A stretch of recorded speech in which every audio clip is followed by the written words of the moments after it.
ہمارے بچپن میں مجھے ظاہر ہے کہ وہ کہانیاں وانیاں پڑھنے کا شوق تھا. کین یو بلیو اٹ کہ پورے پاکستان میں اور انڈیا میں بھی اس کو انکلوڈ کر لیں ان دنوں انڈیا آسٹریلیا آ جاتی. 32 بچوں کے رسالے تھے جن کا میں اینول خریدا تھا. 32. اور وہ 1 تاریخ سے 10 تاریخ تک آتے چلے جاتے تھے. اور میری زندگی کا سب سے بڑا جو سہانے وقت ہوتے تھے وہ ہوتے تھے جب بچوں کی دنیا آیا ہے یا پھول آیا ہے یا تعلیم و تربیت آیا ہے یا ہدایت آیا ہے یا دلی سے کھلونا آیا وغیرہ وغیرہ وغیرہ. اب میں نے دیکھا ہے کہ بچوں کے رسالے نہیں چھپتے ایز سچ. 1-2 ہیں، پکیرو ہے. اور اس کی بنیادی وجہ یہ ہے کہ بچے نہیں، وہ اس طرح بیوقوف نہیں بن سکتے جس طرح ہم بن جاتے تھے. ہم تو نادان لوگ تھے نا، ہم جنوں پریوں بھوتوں کے اوپر یقین کرتے تھے. اب بچے کے آگے میں اس کی تفصیل میں نہیں جانا چاہتا کہ اس کے آئی پیڈ پہ کیا گیا اس کو. اس کے باوجود اپنے پس منظر کو جاننے کے لیے، اپنے بیک گراؤنڈ کو جاننے کے لیے جو کہانیاں ہیں، مائیں بھی تو ویسی ہیں نا. مطلب مائیں بھی تو بیسیکلی تو ماں کی طرف سے آتا ہے. مائیں زیادہ پڑھ لکھ جائیں تو ان کا بھی اسٹینڈرڈ اونچا ہو جاتا ہے. وہ کہانیاں تو نہیں سناتی، ان کے پاس اتنا وقت نہیں ہوتا. تو وہ ہیری پوٹر کو سناتی جس کا ہمارے ساتھ کوئی تعلق نہیں ہے. باہر طور کہانیاں جو ہیں مجھے کوئی شکایت نہیں. میرے جو ماشاءاللہ پوتے ہیں وہ سب کے سب جو پوتی بھی ہے وہ سارے کہانیاں لکھتے ہیں، وہ بیٹھ کے بناتے رہتے ہیں. اب ان کی کہانیاں اور طرح کی ہوتی ہیں. وہ شاید جو ہے اسپائڈر مین کے اوپر حوالے سے لکھیں گے یا کوئی اور لکھیں گے. ایک میرا پوتا ہے ماشاءاللہ، وہ سمندر کے بارے میں لکھتا ہے. اٹ از امیزنگ کہ سمندر کے بارے میں اس کی اتنی نالج ہے. 10-12 سال کا ہے. تو بچوں کے رسالے اس لیے چھپنے بند ہو گئے کہ بچے جو تھے وہ بڑے ہو گئے.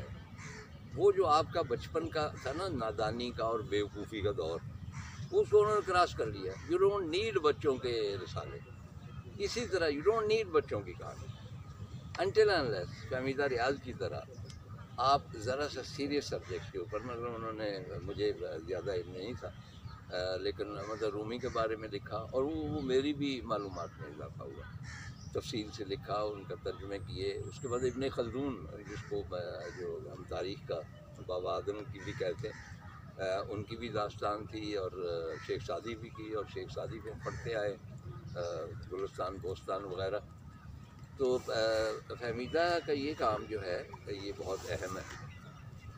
اور اکثر یہ کہا جاتا ہے کہ جی آپ بچوں کے لیے کیوں نہیں لکھتے. بچوں کے لیے لکھنا دنیا کا سب سے مشکل کام ہے، کیونکہ اس میں سمپتھی آپ کو چاہیے، اس میں ڈیپتھ چاہیے. آپ کو بچہ بننا پڑتا ہے. Until unless you are a child yourself you کی ناٹ رائٹ بچوں کی کہانی.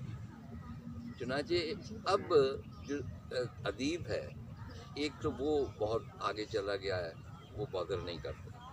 دوسرا بچہ بھی پیچھے ہٹ گیا. بچے کا اور بڑے کا وہ جو ریلیشن شپ تھا، کیونکہ بچے کے پاس ٹائم نہیں ہوتا. اور میرے آتے ہیں ویکینڈ پہ گرینڈ چلڈرن آتے ہیں، تو آتے ہی وہ سارے وہ پلگ لگا کے، تو ایک کا دوست نائجیریا میں بیٹھا ہوا ہے، ایک کا یونائٹڈ اسٹیٹس میں ہے، ایک ان کا ٹمبکٹو میں، وہ ان کے ساتھ گپیں لگا رہے ہیں. وہاں دادا تو بالکل مائنس ہو گئے. اور وہ سوائے اس کے کہ السلام علیکم دادا اور بائے بائے دادا، اس کے علاوہ بات نہیں ہوتی. چنانچہ ہم نے دیکھنا یہ ہے کہ وہ جو کہانی ہے وہ کہانی اس طرح نہیں سنیں گے. ان کے پاس اسٹیمنا نہیں ہے کہ آدھا گھنٹہ بیٹھ کے علی بابا 40 چور کی کہانی.